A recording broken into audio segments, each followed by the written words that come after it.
കമ്പലിൽ +1 വിദ്യാർത്ഥി ഭവത് മാനവിന്റെ ആത്മഹത്യയിൽ സ്കൂൾ അധ്യാപകർക്കെതിരെ കുടുംബം. മുടി മുറിക്കാത്തതിനും മാർക്ക് കുറഞ്ഞതിനും കമ്പൽ മാപ്പിള ഹയർ സെക്കൻഡറി സ്കൂളിലെ അധ്യാപകർ മാനസികമായും ശാരീരികമായും പീഡിപ്പിച്ചു എന്നാണ് ആരോപണം.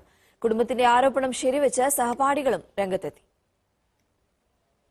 ഭവത് മാനവിനെ കിടപ്പുമുറിയിൽ തൂങ്ങി മരിച്ച നിലയിൽ കണ്ടെത്തിയത് ജനുവരി 8 രാവിലെ. അമ്മ ഷീബയുടെ പരാതിയിൽ മയ്യിൽ പോലീസ് അസ്വാഭാവിക മരണത്തിന് കേസെടുത്ത് അന്വേഷണം നടത്തുന്നതിനിടെയാണ് സ്കൂളിനെതിരായ ആരോപണം. നീട്ടി വളർത്തിയ മുടി മുറിക്കാത്തതിന് അധ്യാപകർ സ്റ്റാഫ് മുറിയിൽ കൊണ്ടുപോയി അടിച്ചെന്ന് ഭവത്തിന്റെ അമ്മ. ചൊവ്വാഴ്ച മാഷ് ഫോൺ വിളിച്ചിട്ട് അവനോട് ചോദിച്ചു, മോനെ അടിക്കലുണ്ടോ നിങ്ങൾ? ഞാൻ പറഞ്ഞില്ല. ഓൻ അടി കിട്ടാത്തതിന്റെ കുറവാ, നിങ്ങളെ മുന്നും തോനെ അടിക്കണം, അവനെ ചവിട്ടിക്കൂട്ടിയാലേ ഓൻ അടിക്കും. സ്കൂളിൽ പോവാൻ മാഷന്മാർ പറയലുണ്ട് എനിക്ക് പോകാൻ ഇഷ്ടമില്ല, അവരങ്ങനെ എങ്ങനെയാന്ന്. ഇതാദ്യമായിട്ട് ചൊവ്വാഴ്ച ഇങ്ങനെ ഒറ്റക്ക് സ്റ്റാഫ് റൂമിൽ കൊണ്ടുപോയി മുടി മുറിക്കാത്തേനും പഠിക്കാത്തേനും നല്ലോണം.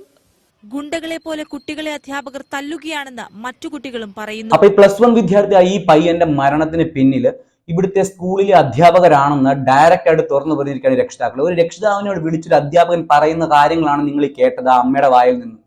അതായത് അമ്മയുടെ വാക്കുകൾ കൂടെ നമുക്ക് പറയാൻ കഴിയും. അതായത് ഒരു അധ്യാപകൻ വിളിച്ച് പറയുകയാണ്, നിങ്ങളുടെ മോനെ നിങ്ങൾ തല്ലിട്ടുണ്ടോ? ഇല്ല, അവന് നല്ല തല്ല് കിട്ടത്തിന്റെ കേടാണ്, അവനെ അടിച്ചു കൂട്ടണം എന്നൊക്കെ പറയുന്നത് ഏതുതരം ഭാഷയാണ് സാർ? അല്ലെങ്കിൽ ഇങ്ങനെയൊക്കെയാണോ നിങ്ങൾ ഒരു വിദ്യാർത്ഥികളെ പഠിപ്പിച്ച് വെളിയിലിറക്കുന്നത്? അപ്പൊ നിങ്ങൾ പഠിപ്പിച്ചിറക്കുന്ന വിദ്യാർത്ഥികൾക്ക് എന്ത് ക്വാളിറ്റിയാണ് കാണേണ്ടത്? നമ്മൾ ഈ സംഭവങ്ങളൊക്കെ കേൾക്കുമ്പോൾ തന്നെ പണ്ടൊക്കെ ഉണ്ടായിരുന്നു ഇതുപോലുള്ള എന്താ പറയുന്നത്, ധാരാളം വലിയ വലിയ കടുകട്ടിയായ മാഷന്മാരൊക്കെ വരുമ്പോൾ തന്നെ സ്കൂളിൽ പേടിയാവും. കുറച്ച് പഠിക്കാൻ പിന്നോക്കം നിൽക്കുന്ന പിള്ളേരെ കൊണ്ട് ബാക്ക് ബെഞ്ചിൽ എടുത്ത് അവരെ കൂടുതലായിട്ട് അവഗണിക്കുക, അവർ പറയുന്ന കാര്യങ്ങൾക്കൊന്നും തന്നെ വില കൊടുക്കാതിരിക്കുക. പിന്നെ സ്കൂൾ കലോത്സവം അതുപോലെ സ്കൂളുകളിൽ എന്തെങ്കിലും ഫംഗ്ഷനൊക്കെ വരുമ്പോൾ ബെഞ്ച് പിടിക്കാനും കത്തം വലിച്ചു കെട്ടാനും തോരണം കെട്ടാനും മാത്രം ഈ പിള്ളേരുടെ ആവശ്യമുള്ളൂ എന്ന് കരുതുന്ന കുറെ അധ്യാപകർ പണ്ട് കാലത്തുണ്ടായിരുന്നു. പക്ഷെ ഈ ഒരു സമയത്ത് ഇത്രയും മോഡേൺ യുഗത്തിൽ നമ്മൾ ഇത്രയും 2025 നിൽക്കുമ്പോഴും ഇങ്ങനെയുള്ള അധ്യാപകർ മനസ്സിൽ കളങ്കം വെച്ചുകൊണ്ട് അല്ലെങ്കിൽ വിഷം നിറച്ചുകൊണ്ട് കുട്ടികളെ പഠിപ്പിക്കുന്ന കാണുമ്പോൾ സത്യമായിട്ട് സങ്കടം തോന്നിപ്പോൾ. മാത്രമല്ല നമ്മളുടെ സ്കൂളുകളിൽ കൗൺസിലിംഗ് കൊടുക്കാറ് നമ്മൾ കേൾക്കാറുണ്ട്. ഒരുപക്ഷെ എനിക്ക് തോന്നുന്നില്ല മിക്ക സ്കൂളുകളിലും ആൺകുട്ടികൾക്ക് കൗൺസിലിംഗ് ഉണ്ടെന്ന്. മിക്കതായും പെൺകുട്ടികൾക്കായിരിക്കും കൂടുതലായി കൗൺസിലിംഗ് കൊടുക്കാറുള്ളത്. അങ്ങനെയാണ് എൻ്റെ ജില്ലയിലും പത്തനംതിട്ട ജില്ലയിലെ ഇലവന്തിട്ട എന്ന സ്ഥലത്ത് സംസ്ഥാനം കണ്ടത് ഏറ്റവും വലിയ പീഡനം വെളിയിൽ വരുന്നത്. അതുപോലെ തന്നെ ആൺകുട്ടികൾക്കും ചെറിയ തരത്തിലുള്ള കൗൺസിലിംഗ് കൊടുക്കേണ്ടത് അത്യാവശ്യമാണ്. കാരണം അവരനുഭവിക്കുന്ന സംഘർഷങ്ങളും മാനസിക വ്യതകളും എല്ലാം തന്നെ വെളിയിൽ അവർക്ക് ഒരു പക്ഷെ പറയാൻ പേടിയായിരിക്കും. താനൊരു ആൺകുട്ടി ആയതുകൊണ്ട് താനത് വെളിയിൽ പറഞ്ഞാൽ തനിക്ക് പേരുദോഷമാകുമോ അല്ലെങ്കിൽ നാണക്കേടാകുമോ എന്നൊക്കെ ചിന്തിച്ചുകൊണ്ട് പലരും പല കാര്യങ്ങൾ ഒളിപ്പിച്ചു വെച്ചിട്ടുണ്ടാകും. എന്തൊക്കെയായാലും അതൊക്കെ വിടാം, അതൊക്കെ സർക്കാരിന്റെ തീരുമാനം. എന്തെങ്കിലും പ്രശ്നങ്ങൾ നടന്നു കഴിയുമ്പോൾ മാത്രമായിരിക്കുമല്ലോ നമ്മുടെ സ്കൂളിൽ ഇൻസ്പെക്ഷനും മറ്റു കാര്യങ്ങളും, ഒരു മാസത്തിനുള്ള എന്താ പറയുക അടിക്കടിയുള്ള ഇൻസ്പെക്ഷനും അവരുടെ ആവശ്യങ്ങൾ അറിയാനും ഒക്കെ പല പല ആളുകൾ ഉന്നതത്തിൽ എത്തുന്നത്. എന്തായാലും ഭവത്തിന്റെ കാര്യത്തിൽ സംഭവിച്ചത് വളരെ വേദനാജനകമായ കാര്യമാണ്. മുടി വളർത്തിയതിന്റെ പേരിലും അതുപോലെ തന്നെ പഠിക്കാൻ കുറച്ച് പിന്നോക്കം നിൽക്കുന്നതിന്റെ പേരിലും. പഠിക്കാൻ പിന്നോക്കം നിൽക്കുന്നതിന് ആൾക്കാരെ മുന്നിൽ കൊണ്ടുവരാൻ ശ്രമിക്കുന്നവരല്ലേ അധ്യാപകർ എന്ന് പറയുന്നത്. അല്ലെങ്കിൽ അവർക്കൊരു ക്വാളിറ്റി നൽകാൻ നിങ്ങൾക്ക് സാധിച്ചില്ലെങ്കിൽ പിന്നെ നിങ്ങളും അവരും തമ്മിലുള്ള വ്യത്യാസം എന്താണ്?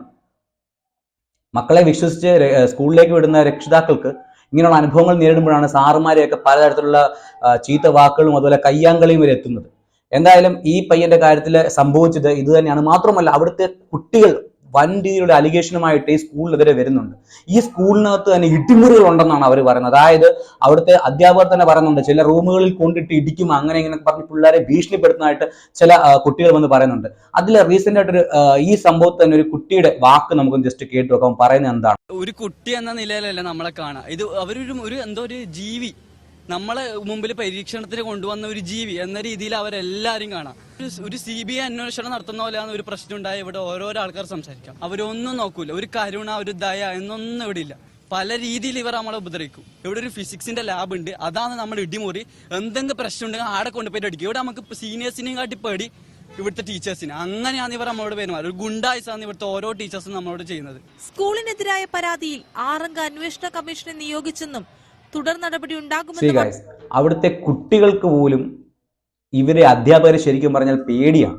ഭീഷണിപ്പെടുത്തിയാണോ നിങ്ങൾ കുട്ടികളെ സ്കൂളിൽ പഠിപ്പിക്കുന്നത്, അല്ലെങ്കിൽ എന്തെങ്കിലും കാര്യം നിങ്ങൾ നടത്തിയെടുക്കുന്നത്?